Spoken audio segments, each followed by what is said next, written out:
Mga kaibigan, maligayang pagdating sa aking bagong explanation video. Ngayon ay sisimulan na natin ang talakayan tungkol sa apoy sa dugo. Kung nagustuhan ninyo ang video, huwag kalimutang mag-subscribe sa aming channel na Series Explained PH. Para sa mga nanonood mula sa Facebook, ang link ng aming YouTube channel ay nasa video description. I-click lamang ang link at mag-subscribe upang makatanggap ng lahat ng mga update. Maraming salamat po sa inyong suporta. Ano ang mangyayari kapag ang taong nakangiti sa loob ng iyong bahay ay siya palang unti-unting sumisira sa iyong lakas? Sapagkat ang pananakit ay hindi palaging nagsisimula sa sigaw. Minsan, nagsisimula ito sa isang piraso ng cake, sa katahimikan, at sa isang babaeng hindi na kayang lumaban para sa sarili. Sa ilalim ng mga pader, matagal nang naglalagablab ang apoy. Apoy na dahan-dahang nilalamon ang dugo ng pamilya. Sa sandaling inaasahang payapa, dumating si Vernon, at ang kanyang nakita ay lampas sa imahinasyon. Sa harap niya nakatayo si Angel, kaharap si Vanessa. At sa harap ni Vanessa ay ang cake, hindi pagkain, kundi patunay ng panghahamak. Para bang pilit na ipinasok sa kanyang bibig. Para bang sinadyang ipaalala sa kanya na sa bahay na ito, kahit ang pinakamahina ay maaaring durugin kapag walang nakatingin. Napatigil si Vernon, sapagkat kilala niya ang mga paraan ni Angel. Kilala niya ang mga matang tila inosente ngunit matalim sa loob. Kilala niya ang tinig na nagkukunwaring walang alam. Kaya't hindi na siya nakapagpigil. Ano ang ginawa mo sa kapatid ko? Ngunit mabilis si Angel. Agad siyang nagdepensa. Sinabi niyang wala siyang alam. Sinabi niyang nakita na niyang si Vanessa sa ganoong kalagayan. At sa likod ng bawat salita ay malamig na damdamin. Hindi ito karaniwang palusot. Ito ang sanay na kasinungalingan ng isang taong bihasa sa pagtakas. Gaya ng dati, nakalusot si Angel. Bumalik siya sa kusina na para bang walang nangyari.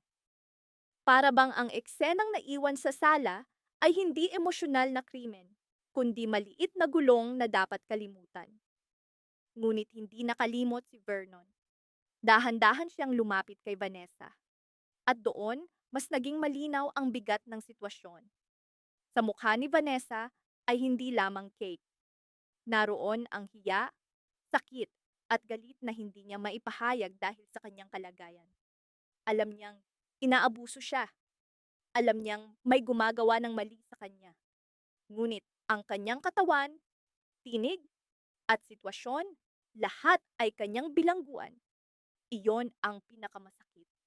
Kapag alam mong biktima ka, ngunit ang sarili mong kalagayan ang pumipigil sa iyo na magsabi ng katotohanan. Dinala ni Vernon si Vanessa sa silid ng mag-asawa. Doon niya maingat na nilinis ang kanyang mukha. Hindi lang ito paglilinis, isa itong ritual ng pagbura ng panghahamak. Bawat dampi ng tela ay tila nagsasabing, hindi ka nag-iisa. Ngunit sa mga mata ni Vanessa, naroon pa rin ang takot. Naroon pa rin ang galit. Naroon pa rin ang tanong na hindi niya masabi. Hanggang kailan niya titiisin ang ganitong pananakit? Naglalagablab si Vernon sa galit. Ramdam niyang wala ng hiya si Angel. Ang kanyang kapatid ay puno na ng kadiliman. At mula nang siya'y lumapit kay Madam Sylvia, lalo lamang naging lason ang kanyang pagkatao. Ang dating selos at puot ni Angel ay tila nakahanap ng tahanan, nabigyan ng proteksyon, nabigyan ng dahilan upang lumago. Ngunit habang tahimik na pinupunasan ni Vernon ang mukha ni Vanessa, sa ibang bahagi ng bahay ay papalapit ang ibang kahihiyan kay Sylvia. Dumating ang mga kaibigan ni Madam Sylvia, mga babaeng sanay sa magagarang piging, dekoradong mesa, at sa pangalan at prestihiyo ni Sylvia. Sa loob ng maraming taon, kilala si Sylvia bilang babaeng hindi kailanman natatalo. Sa tuwing siya'y nag-ho-host, nais niyang maramdaman ng lahat na siya'y mayaman, makapangyarihan, at hindi matitinag. Ngunit sa pagkakataong ito, ang nasa mesa ay money lamang. At sa mundo ni Sylvia, hindi ito karaniwang pagkain. Isa itong panghahamak. Isa itong bulungan sa kanyang likuran. Isa itong mga tingin ng kanyang mga kaibigan na tila nagsasabing marahil siya'y unti-unting nalulugmok sa kahirapan. Sa kanyang mukha ay naroon ang panginginig ng pride. Bawat pilit ng ngiti ay may kasamang takot na marahil tama sila. Marahil matapos ang pagkamatay ng kanyang asawa, ay unti-unting bumabagsak ang kanyang makapangyarihan at marangyang imahe. At iisa lamang ang pwedeng sisihin, si Angel. Sapagkat pinagkatiwalaan niya ito. Iniwan niya rito ang responsibilidad ng masasarap na pagkain. Ngunit hindi dumating si Angel sa oras. Nagising siya ng hapon na hindi lamang dahil sa katamaran, kundi dahil sa mismong plano ni Vanessa. Hinaluan ni Vanessa ng gamot pampatulog ang kanyang inumin. Isang tahimik na paghihiganti, hindi sa sigaw o sampal, kundi sa estratehiya. At mula rito lalo pang dumilim ang laban. Sapagkat sa bahay na ito, walang ganap na inosente. Si Angel ay biktima ng sarili niyang takot. Si Vanessa ay biktima ng sarili niyang kalagayan. Si Sylvia ay biktima ng sarili niyang pride. At sa kamay ng bawat isa ay may nakatagong lihim. Nagmadali si Angel sa kusina, pawisan, pilit na inililigtas ang sarili mula sa galit ni Sylvia.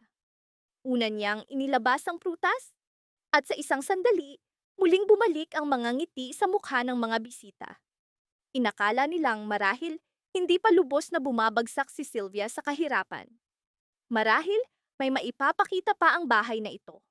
Ngunit nang buksan ni Angel ang prutas, gumapang ang mga insekto. Biglang namutla ang kanyang mukha. May mga takot na hindi kayang itago. Gaano ka man kalupit, gaano ka man katalino, gaano ka man kasanay sa pananakit ng iba. May mga takot na kayang bumasag sa iyo.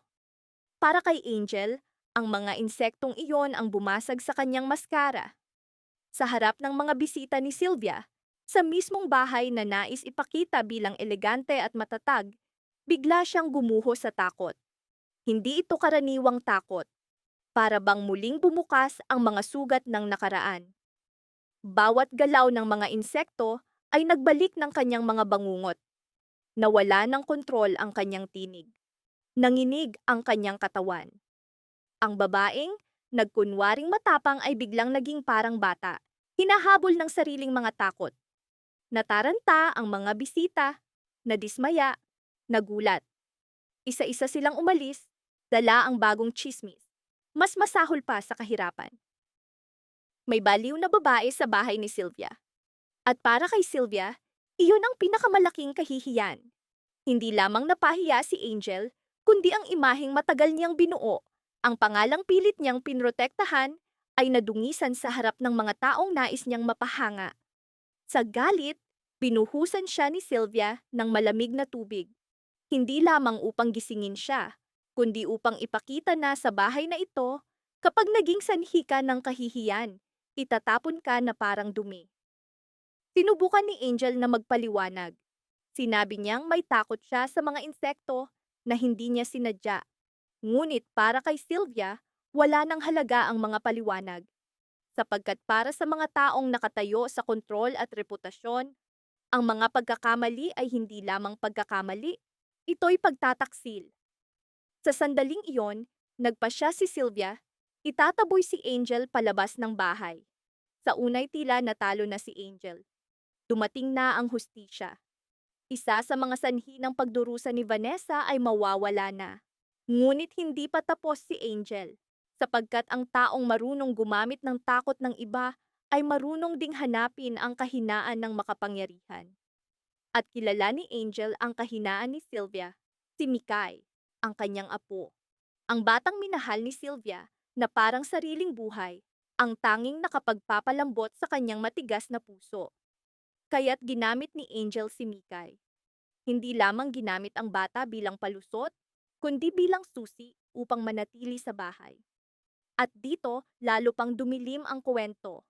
Sapagkat may mga taong hindi nasisiyahan sa kasinungalingan, ginagamit nila ang inosente upang manalo.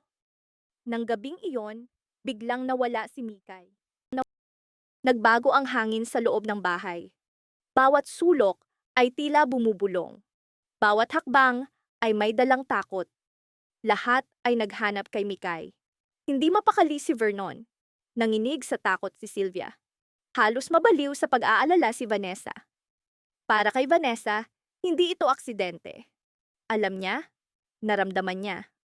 Ang puso ng isang ina ay may alarmang hindi kayang patahimikin ng anumang paliwanag. At sa kanyang isip, iisang pangalan lamang ang umuukil-kil. Si Angel. Nabalisa si Vanessa. Kahit hindi niya kayang magsalita ng malinaw, ang kanyang katawan ay sumisigaw. Ang kanyang mga mata ay nagpakita ng takot. Ang kanyang mga galaw ay nagpakita ng pagkawalang pag-asa.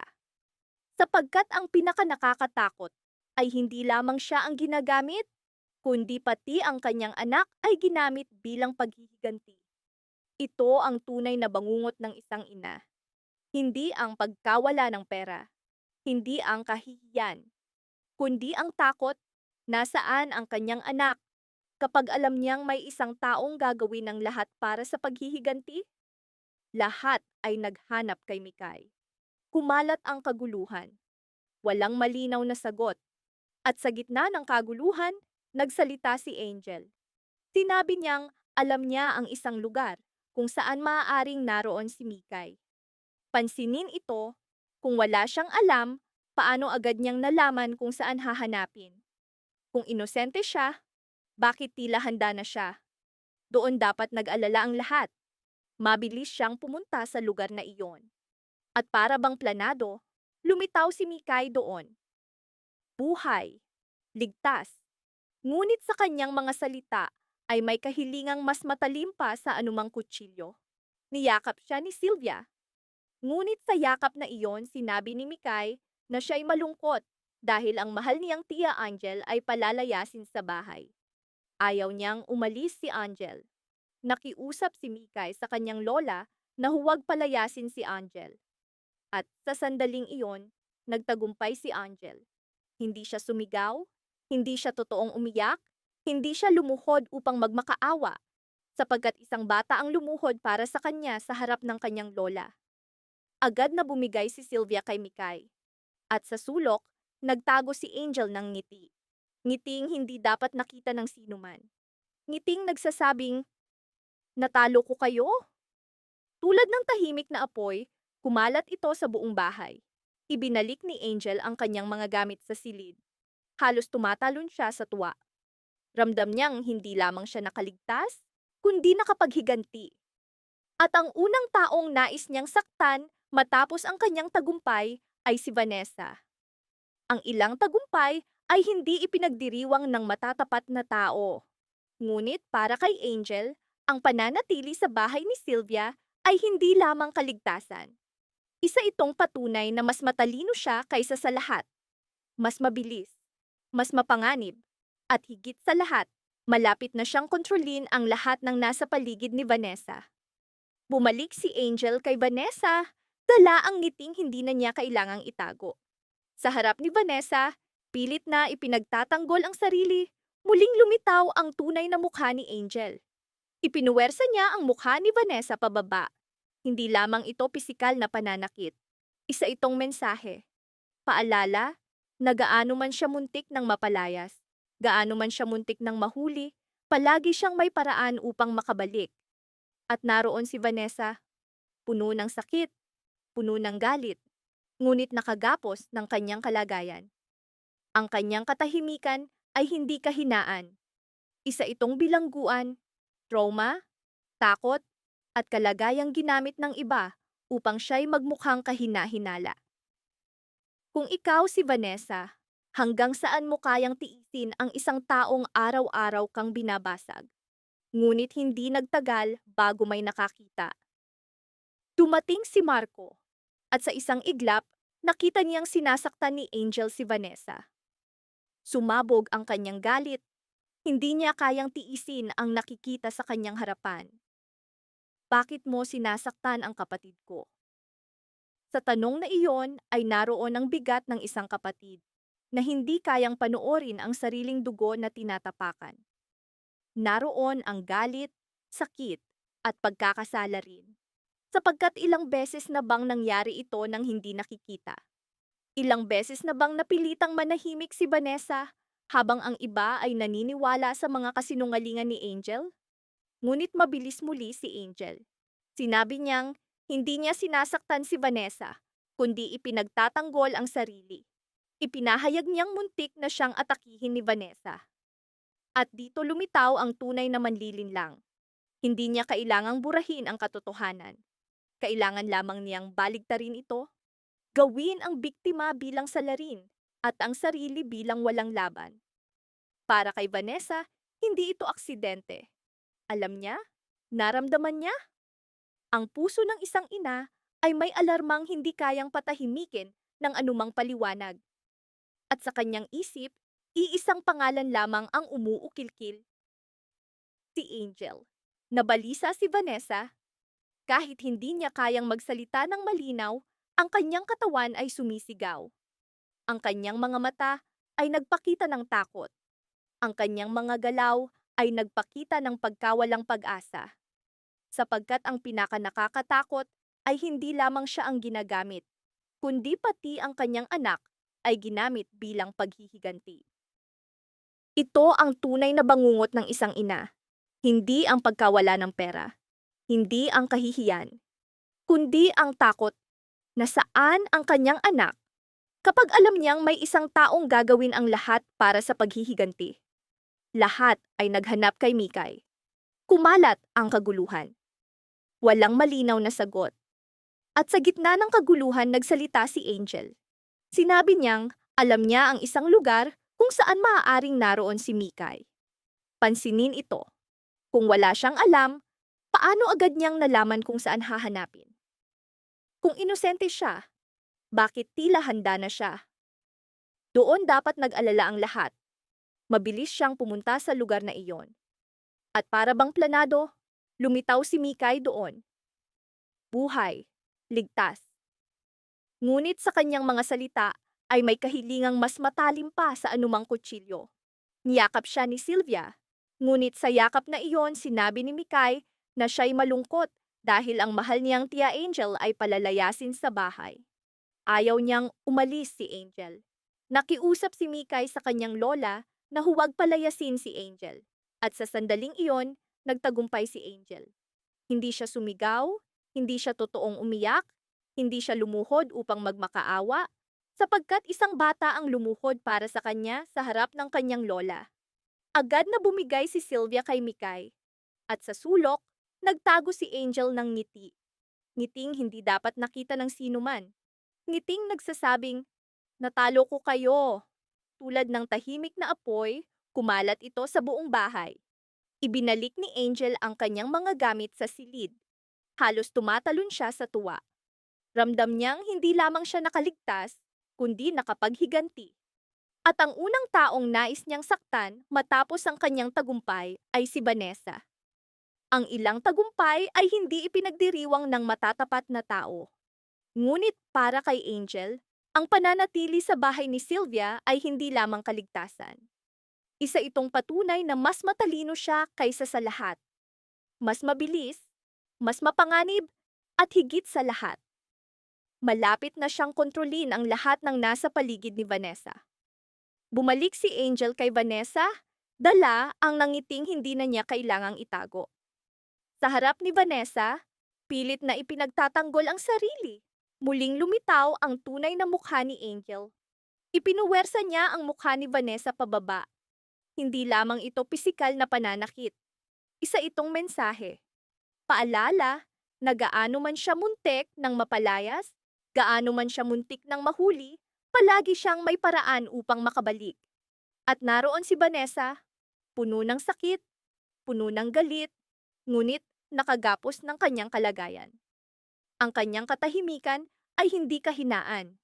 Isa itong bilangguan, trauma, takot, at kalagayang ginamit ng iba upang siya'y magmukhang kahina-hinala. Kung ikaw si Vanessa, hanggang saan mo kayang tiisin ang isang taong araw-araw kang binabasag? Ngunit hindi nagtagal bago may nakakita. Dumating si Marco, at sa isang iglap, nakita niyang sinasaktan ni Angel si Vanessa. Sumabog ang kanyang galit. Hindi niya kayang tiisin ang nakikita sa kanyang harapan. Bakit mo sinasaktan ang kapatid ko? Sa tanong na iyon ay naroon ang bigat ng isang kapatid na hindi kayang panoorin ang sariling dugo na tinatapakan. Naroon ang galit, sakit, at pagkakasala rin. Sapagkat ilang beses na bang nangyari ito nang hindi nakikita? Ilang beses na bang napilitang manahimik si Vanessa habang ang iba ay naniniwala sa mga kasinungalingan ni Angel? Ngunit mabilis muli si Angel. Sinabi niyang hindi niya sinasaktan si Vanessa, kundi ipinagtatanggol ang sarili. Ipinahayag niyang muntik na siyang atakihin ni Vanessa. At dito lumitaw ang tunay na manlilinlang. Hindi niya kailangang burahin ang katotohanan. Kailangan lamang niyang baligtarin ito. Gawin ang biktima bilang salarin at ang sarili bilang walang laban. Hindi na tinanggap ni Vanessa ang katahimikan. Hindi na lamang niya pasa ng sariling sakit. Pinasa niya ang kahihiyan ng cake na ipinahid sa kanyang mukha. Pinasa niya ang takot sa pagkawala ni Mikay. Pinasa niya ang galit na binago ni Angel sa harap ni Marco. Pinasa niya ang pangalan ni Carlito. Pinasa niya ang alaala ni Luigi. At ang pinakamabigat na tanong, sino ang tunay na kriminal? Dito, nagsimulang tumindig si Vanessa. Hindi na lamang isang tahimik na babae, kundi handang sindihan ang apoy na matagal nang nakatago sa dugo ng kanyang pamilya. Hindi madali ang kanyang tungkulin. Bawat numero sa kuwaderno ni Carlito ay maaaring magdala ng sagot o mas malaking panganib. Bawat taong kanilang tinawagan ay maaaring kakampi o kaaway. Bawat hakbang ni Lorin ay maaaring maglapit sa kanila sa katotohanan o magbukas ng mga bitag na matagal nang inihanda ng mga nasa anino. At samantala, naroon pa rin si Angel. Bumalik sa bahay, bumalik sa piling ng mga taong madali niyang manipulahin. Ang kanyang ngiti ay hindi nakaraniwan. Isa na itong babala. Sapagkat alam niyang hanggat naroon siya, hawak niya si Mikay, si Sylvia, si Marco, at higit sa lahat, si Vanessa. Nanatiling bulag si Sylvia sa sariling kahinaan. Mahal niya si Mikay, oo. Ngunit ang pagmamahal na iyon ang mismong tanikala na kayang higpitan ni Angel sa kanyang leeg. Ang batang dapat protektahan ay nagiging susi ng manipulasyon. At ang bahay na dapat ligtas ay nagiging entablado ng takot. Nakatayo si Marco sa pagitan ng dalawang mukha ng katotohanan. Nakita niya ang pananakit, ngunit naniwala sa paliwanag ni Angel. At doon ipinanganak ang pagkakasala na hindi pa niya nararamdaman. Ngunit kapag lumitaw ang buong katotohanan, tatanungin ng kanyang konsensya, bakit hindi niya pinaniwalaan si Vanessa mula sa simula? Ito ang pinakamalaking pagbabagong anyo ni Vanessa. Hindi na lamang siya biktima. Oo, nanginginig pa rin ang kanyang tinig. Oo, may takot pa rin sa kanyang mga mata. Oo, may mga sugat pa rin sa kanyang katawan na hindi nakikita. Ngunit sa ilalim ng lahat ng iyon, nagising ang lakas ng babaeng matagal nilang minamaliit. Ngayon handa na siyang hanapin ang daan upang muling buksan ang kaso. Balikan ang kapalaran ni Carlito, tuklasin ang katotohanan kay Luigi, at ilantad ang tunay na kriminal. Ngunit habang papalapit siya sa mga sagot, lalo ring nagiging mapanganib ang kanyang paligid. Malinaw, may isang taong ayaw mabunyag ang nakaraan. May isang taong handang gamitin ang bata. May isang taong nagsusuot ng maskara ng pagiging biktima. May isang taong nais patunayan na baliw, mahina, at sinungaling ang kanyang kalaban. Ang tanong, hanggang saan kayang lumaban ni Vanessa kung ang kanyang kaaway ay nakatira sa loob mismo ng kanyang bahay? Mapapatawad mo ba ang taong ginamit ang iyong anak upang mabuhay? Ano ang mas masakit? Tuwirang pagtataksil o ang unti-unting pagkatuklas na lahat ay nilinlang ka mula pa sa simula? Kung ikaw si Marco, Paniniwalaan mo ba ang katotohanang nakita ng iyong mga mata o makikinig ka sa katahimikan ni Vanessa? At kung ikaw si Vanessa, magpapatuloy ka pa ba sa paglaban kahit bawat hakbang patungo sa katotohanan ay nagdadala ng mas malaking panganib? Like, subscribe, share, at hintayin ang susunod na kabanata.